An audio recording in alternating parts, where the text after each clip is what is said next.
Hello all, welcome to my YouTube channel. So just continuing on the Python for Data Science series, this is episode number 7, where we will talk about the Pandas. So Pandas is one of the most essential library you will see when you will work with the data science problems, that you need to be very familiar with all the operations of Pandas. So Pandas is basically a library which will help you to do data analysis kind of work and also the data pre-processing type of work. Right, so let's get started. So Pandas is basically built on top of NumPy, and it has been used, as I mentioned, mainly for data analysis and data preparations job, right? Uh, and it has mainly two type of data structures which are very useful to do the data analysis type of work. One is like a series. Series is kind of a one-dimensional array which we have like in NumPy also in the last video we have discussed what is a one-dimensional array, right? So series is kind of a one-dimensional array, but the type would be that series is built on top of pandas, right? Then we have data frame. Data frames are kind of multi-dimensional or two-dimensional data structures with rows and columns, right? So the in case of data frames, you will always see that it has number of rows and number of columns of different data types, which can be built using pandas, right?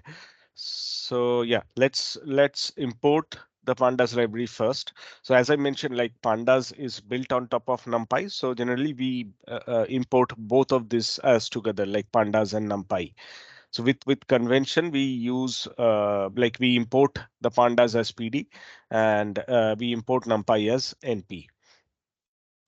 Now let's start with what is a series, right? So series, as I mentioned, a series is a one-dimensional data frame, one-dimensional array where we have only one dimension, right? So we define a series with this pd.series keyword, and here we passed a list as an argument.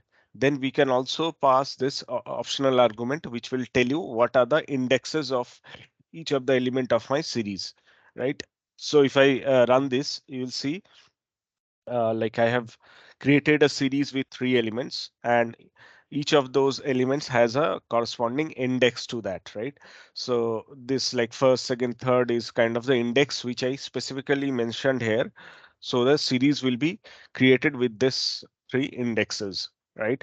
Then you can use these indexes to access any particular element from that series, right? So for an example, say that I want to access the first element of my series. So I will write the index name. So index name here I have given a string name. So with that I can straight away access that value, right? So it will give me the value which is present at the first index, right? Or the index name which starts with first, right? And we can also use this positions to also access the data elements, right? So the first element will be present at the 0th index, because in Python or pandas or numpy the indexing starts from 0. So in that way you can also access the first element from my series, either using the specific names for that index, and also you can use this position to access the particular elements from the series. Now moving to data frame, right? So data frame, as I mentioned, it is a two-dimensional array where we have data as in format of row and columns, right? Which is very similar to the data, how the data resides in Excel, right? Where we have the data is present in the row and columnar format, right? So to create a data frame, so I'm taking an help of a Python dictionary. So this Python dictionary has this 3 keys like name, country, and runs, and it has corresponding values associated with each of these keys, right? So when I convert this dictionary to a pandas data frame, this keys will be converted to columns, and the values will be converted to as row values, right? So once I define this dictionary, then I can use this pd.data frame. So this is the format through which we kind of create a data frame out of any dictionary, or any data frame, or any list or data type. If you want to convert to a data frame, we will use this convention of pd.data frame. right? So here you need to be mindful that data frame D starts in capital and also F is in capital, right? Now this will convert my dictionary to a data frame where we have the row and column values, right? And you see, I have used this method, right? df.head. So this will give me the first 5 rows. Here we have only 3 rows. That's why it's giving you 3 rows. Otherwise, it will give you the first 5 rows from my data frame. Now, this is the first 5 rows you can check with this method of dot head. Now, if you want to check the last 5 elements or last few rows, so this is like I am accessing the last 2 rows from my data frame. It will give you the last 2 rows, right, from my data frame using df.tell. So head will give you the first few rows and tail will give you the last few rows starting from the end of my data frame, right? Okay, so here we can see that the indexes are created by default, right? In series, we have seen that we can manually specify the index also, right? But if you don't manually specify the indexes will be by default created by Pandas automatically with a increasing number, right? Now we will see like how to do the slice and dice in data frame. Like in the NumPy also we have seen like how to do the slicing and dicing of a NumPy array. So similar way we can do the slicing and dicing of a data frame, right? So a few of the ways, like if you want to access a particular column from the data frame, right? I want to access this column which is runs. The name of this column is runs. So if there is no space in the column definition or how you name the column, if there is no space, you can use this dot column method, which is for this scenario, it is like df dot runs. It will give you the column value. But in cases where the space are present in the column names, then you have to use this method, right? Which is like df. Then within third bracket, you have to mention the column name within quotes. So that will give you the value of my particular column.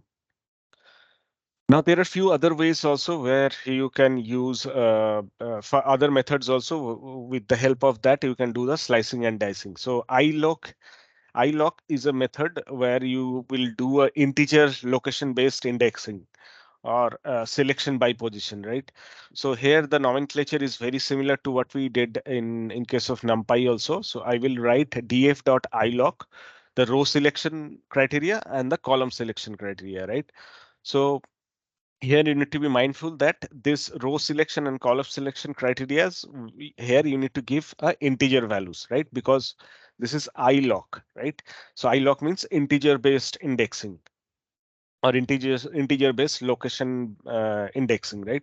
So for an example, if you want to access the first row of my data frame, so what you need to do is df.iloc within third bracket, you have to give 0. So the first element of this argument is always rows, right? So if you don't mention the second element, it will always give you the row wise selection, right?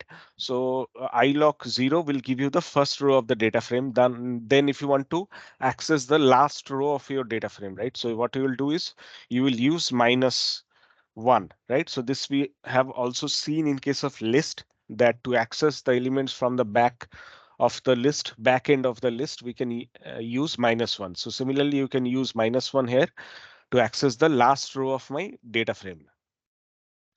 Similarly, as I mentioned, like you need to give the row selection criteria and column selection. So this blank criteria, right? Blank colon will give you all the rows from my data frame, and this one will give you the first column from my data frame, right? So you will see this is the output, right? Using this criteria. Now, for a criteria where you want to fetch all the rows, so you will mention a blank condition with colon, and then if you want to access the rows from first to second column, right? Then what you need to do is you need to give this index like 0 to 2. So as I mentioned in NumPy or in case of list also, this 2 is excluded, right? So it will fetch the fetch the columns from first to the second column. So 2 is generally to access the third column, but as I mentioned, that is not inclusive in nature, so that is exclusive. So the value for the column selection criteria will start from 0 and it will go to till second column, right? So in that way, you can access the first two columns with all the rows from my data frame. Similarly, with this criteria, you can access all rows and starting from second column to the all the rest of the columns you can access using this criteria, like one, then column, then empty value. So it will start from the second column and then it will go till the end of my data frame to access all the rest of the columns of my data frame, right? So this is fetching all the rows and only the first, starting from the first column, so starting from the second column to rest of the columns that is present. So it's fetching country and runs from my data frame, right? So it had previously it had three columns like name, country, and runs. So I'm asking my data frame to fetch me only this last two rows, right? Country and runs. So that has been accessed in this manner. So country and runs can be accessed with this condition, right? Okay. Now let's see few of the data frame operations. Uh, okay, so to do this data frame operations, I will use a data set from Kaggle. That is a famous Hello World kind of a machine learning data set which we use.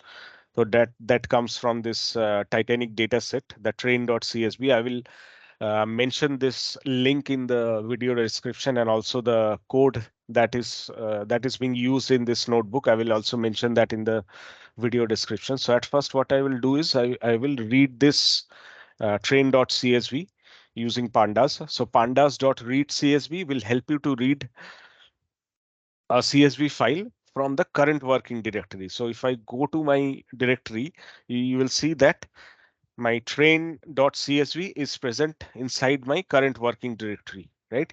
So if it is not present where your notebook is currently residing, you need to give the full path of this .csv file, right?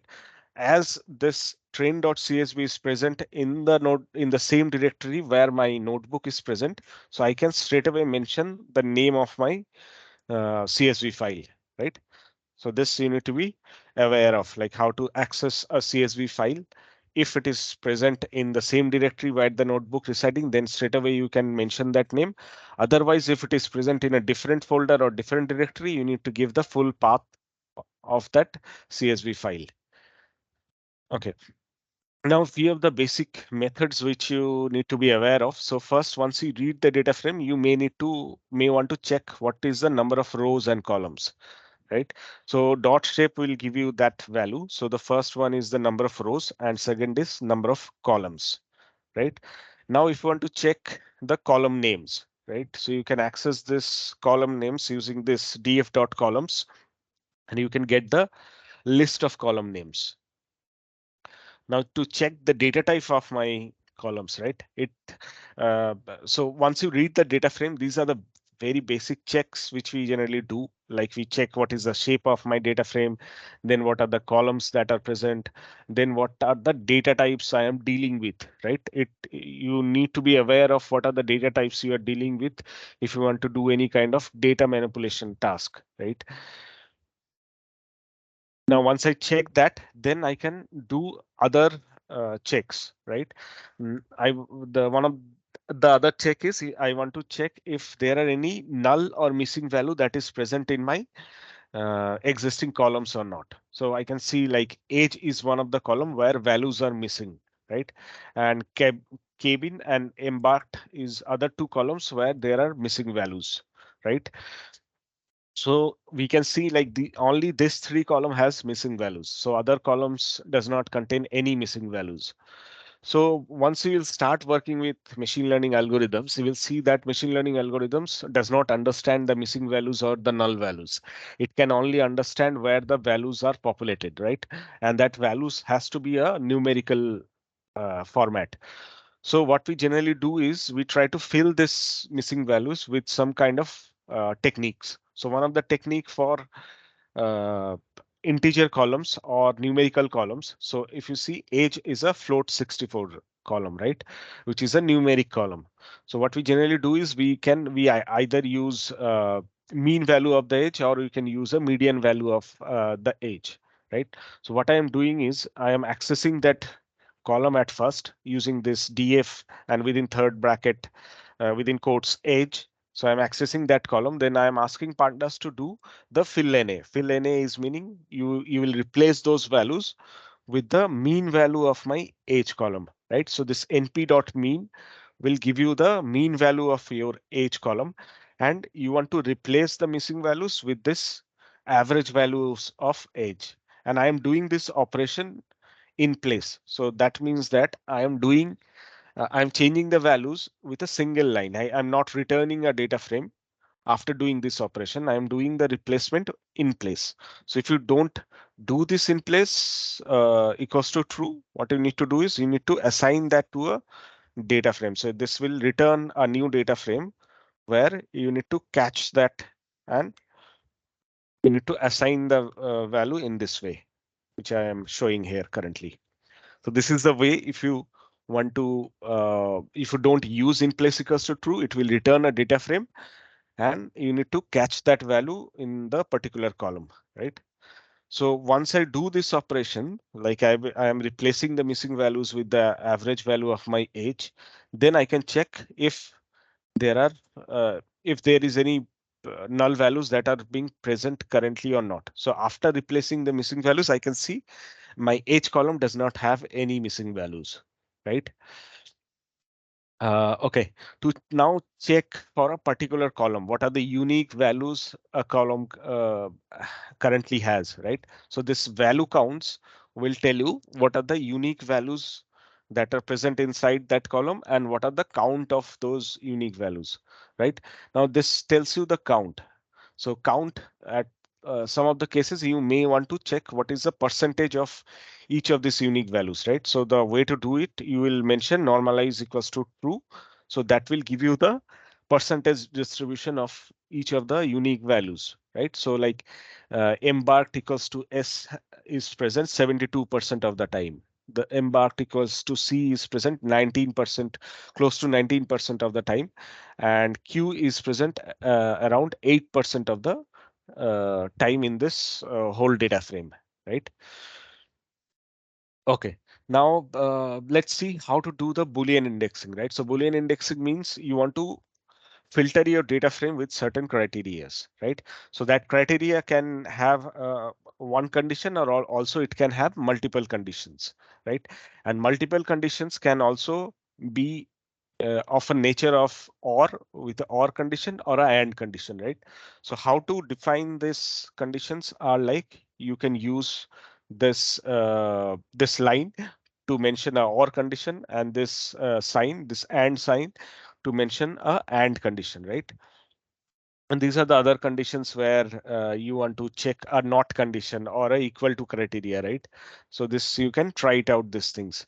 So for an example, like if you want to check in this Titanic data set, what is the number of female passengers, or who are the female passengers that has survived after this disaster, right? What you can do is inside this data frame, as a condition, you can mention two criterias, right? So one criteria would be your gender has to be female. So this is the equal to criteria I am mentioning here. Then I am mentioning and condition, and I am mentioning df dot survived column equals to 1. So this is again a equal to criteria which I am checking.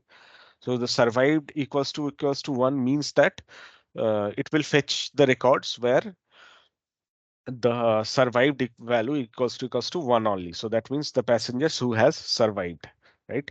Then the both the criteria you are using a and condition, that means it will fetch the female passengers who has survived after this disaster, right? And this head condition will tell you the first 5 rows it will fetch, right?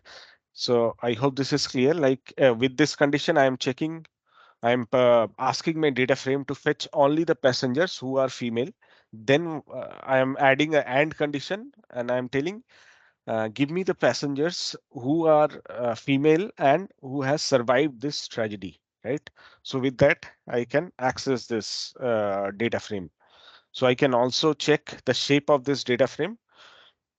So if I uh, copy this condition, then create a new line and then check the shape 0. So that will tell me how many female passengers that has been saved after this disaster, right? Okay, so moving on. Now let's check.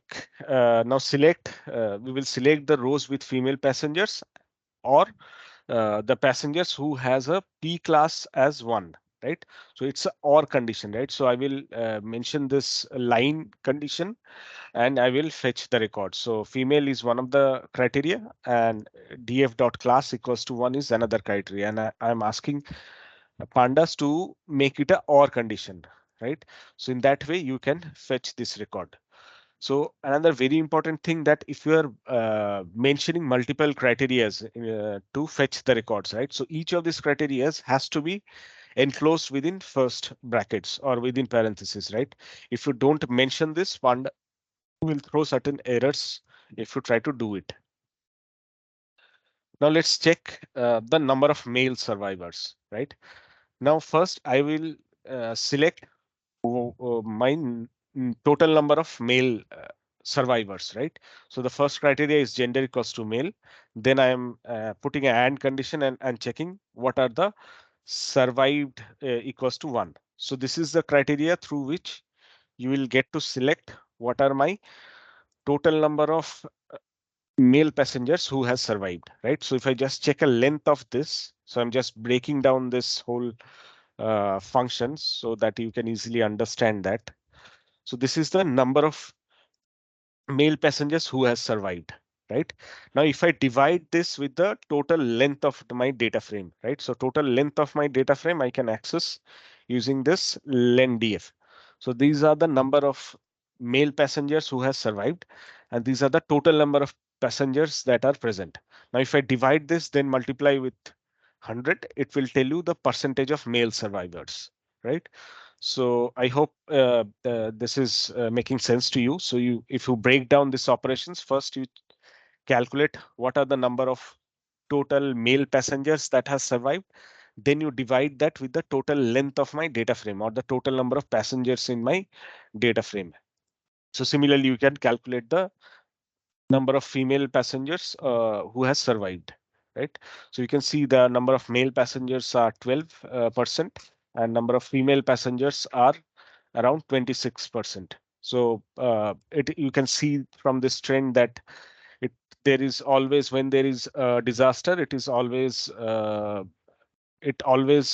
carried out that the females or the children has been evacuated at first.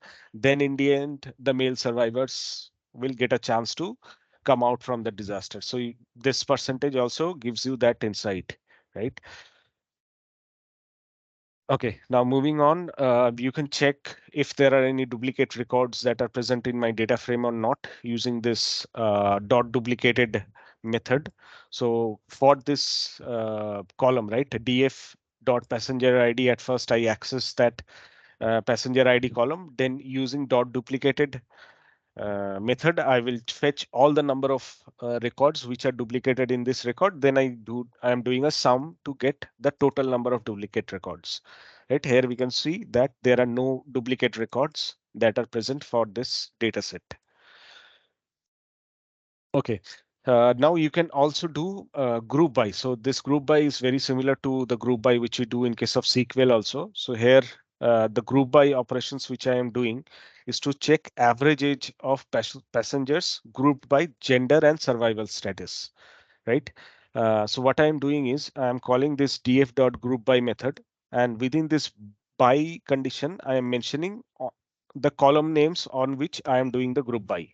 Like I am doing the group by on sex and survived. So these are the columns on top of which I am doing the group by. Then I am checking, then I am accessing the age column, and then I am calling this dot mean method to calculate the percentage or the mean values of each of these criteria, right? So female who has not survived, their average age was 25, right? So female who has survived, their average age is 28.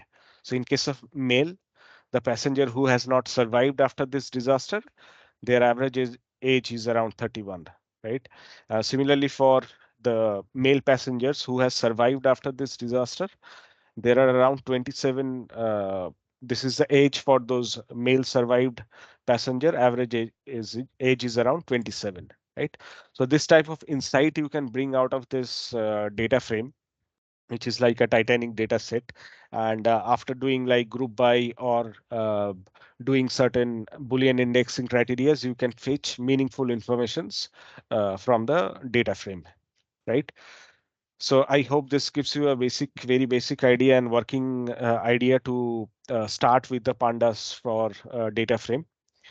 Yeah, so that's all I had for this video. Thanks for watching this.